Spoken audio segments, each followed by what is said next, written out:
Bonjour, vous êtes inscrit donc à une formation e-learning et voici une vidéo qui va vous expliquer un petit peu tous les documents que vous avez lors de cette formation, quelques conseils pour bien faire tout ce qui vous est demandé et aussi des conseils sur le rapport de certification et qui contacter si vous avez des questions. On va commencer par vous détailler le kit stagiaire que vous devez télécharger de votre plateforme RiseUp. Dans ce kit stagiaire, il y a plusieurs dossiers et le premier que vous avez, ce sont les documents généraux. Dans Documents généraux, vous avez un document qui est particulièrement intéressant, c'est le memento d'analyse statistique. Ce memento vous résume un petit peu toute l'analyse statistique au niveau yellow, green ou black belt, donc très utile pour avoir toute la démarche statistique. Ensuite, vous avez un autre dossier, c'est les supports de cours, que là nous ne détaillerons pas, c'est tous les cours que vous avez sur la méthode DMAIC. Troisième dossier, les formulaires DMAIC, et dans ce dossier, vous avez 5 sous-dossiers qui sont les 5 phases du DMAIC avec les différents livrables de chaque phase. Ces livrables, vous allez voir, vous en avez énormément.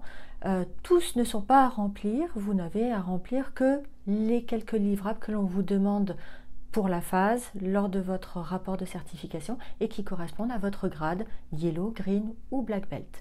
Vous avez aussi un fichier qui est très intéressant, qui est hors des dossiers DMAIC, c'est le fichier Excel d'analyse statistique. C'est un fichier qui vous permet de faire toutes les analyses statistiques qui seront requises lors de votre rapport, de votre projet. Nous avons ensuite le dossier d'études de cas MTAI. Donc là, il vous détaille l'étude de cas. Vous allez, pour cette certification, vous mettre dans la peau d'un pilote projet qui est embauché dans une entreprise, l'entreprise MTAI, et vous devez améliorer un process. C'est à vous de choisir si vous voulez utiliser le cas service ou le cas industrie. On vous propose les deux. Après avoir choisi votre sujet, vous allez avoir toutes les données qui se trouvent dans le fichier Excel d'études de cas MTAI, service ou industrie. Donc ce fichier Excel est aussi très utile et vous allez tout au long de votre rapport basculer entre ce fichier d'Excel avec les données MTAI et le fichier d'analyse statistique où vous allez du coup faire la démarche statistique avec les deux fichiers. Dernier dossier, c'est votre dossier de certification. Vous avez votre rapport de certification, rapport qui suit la méthodologie du DMAIC et dans lequel on vous demande de remplir les différents livrables, les différents outils pour chaque phase et surtout, chose très importante, à chaque outil, vous devez bien commenter l'outil, expliquer pourquoi vous l'avez utilisé, qu'est-ce qu'il vous a apporté dans le cas du projet DMAIC, du projet MTAI. Et maintenant, quelques conseils pour bien suivre cette formation. Vous avez la formation qui est divisée en missions. Vous avez une mission 0 qui vous introduit votre niveau et puis après vous avez les missions 1, 2, 3, 4, 5 qui correspondent aux différentes phases du DMAIC. La mission 1 pour la phase définir, mission 2 pour la phase mesurer et ainsi de suite. Ce que je vous conseille, c'est d'aller au bout de chaque mission et une fois que vous êtes allé au bout d'une mission, de remplir votre rapport de certification, d'utiliser tous les outils qui vous ont été présentés lors de cette mission et ainsi de suite. Comme ça, vous remplissez au fur et à mesure votre rapport, mais ne coupez pas une mission, allez jusqu'au bout parce que quelquefois, vous avez des informations sur l'outil à l'utiliser, mais qui arrivent un peu plus tard dans la mission. Autre conseil, vous êtes dans le cas d'une étude de cas, on vous présente l'entreprise MTAI, mais quelquefois il va falloir faire preuve d'un peu d'imagination. On n'a pas pu tout vous présenter et donc quelquefois si vous avez un doute, eh bien il faut vous mettre dans la peau de comment je ferais si j'étais en situation et vous prenez une décision en disant voilà, moi je pense que c'est comme ça et vous avez dans certains cas effectivement à faire preuve d'imagination pour remplir votre rapport. Un conseil pour la rédaction de votre rapport et la cohérence de votre rapport. Vous êtes dans le cas d'une étude de cas et on vous donne les données qui normalement dans la vraie vie vous devriez collecter. Là, on vous le donne dans le fichier Excel. C'est-à-dire qu'en fait, le Y et les facteurs influents, vous les avez. Ils sont dans ce fichier. Dans la phase définir, arrangez-vous pour que les facteurs que vous identifiez comme les facteurs influents sont bien ceux que l'on vous fournit dans le fichier Excel. Et pour la phase mesurer, eh bien, il va falloir collecter les données que l'on vous fournit dans le fichier Excel. Donc, faites attention à la cohérence des phases, c'est-à-dire que vous ne devez pas changer de facteurs influents entre la phase définir, mesurer, analyser, innover et puis mise sous contrôle. Gardez toujours cette cohérence des facteurs dans votre rapport. Pour la certification, vous avez à répondre à des CRO, questions à réponse ouverte pour tous les niveaux. Ce sont 5 ou 6 questions selon les niveaux. Et ces questions, ces réponses sont à télécharger dans RiseUp. Il y a aussi un autre attendu, c'est votre rapport de certification. Et ce rapport est aussi à télécharger dans RiseUp. Pour le rapport, vous avez à suivre le DMAIC, vous avez les livrables à copier-coller sur votre rapport et pensez bien à tout le temps argumenter, à commenter, à expliquer pourquoi vous avez utilisé tel outil et qu'est-ce qu'il vous a apporté. C'est vraiment ça sur lequel on va juger de votre niveau et de la certification après.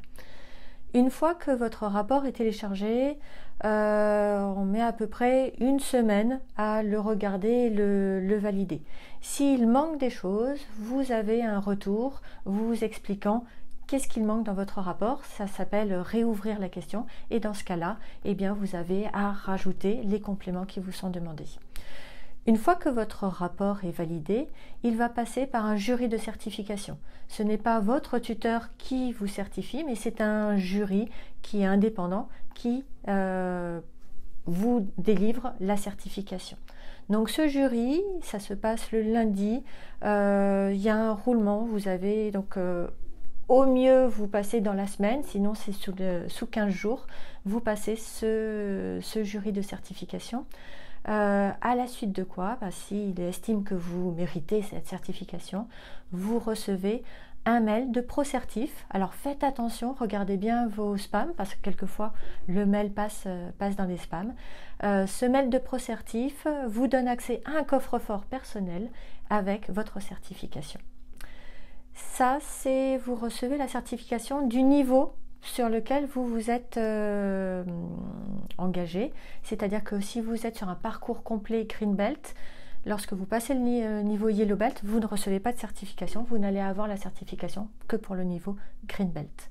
Si vous êtes sur un niveau Black Belt, eh bien, vous ne recevrez pas de certification Yellow et Green Belt, vous ne recevrez qu'une certification Black Belt.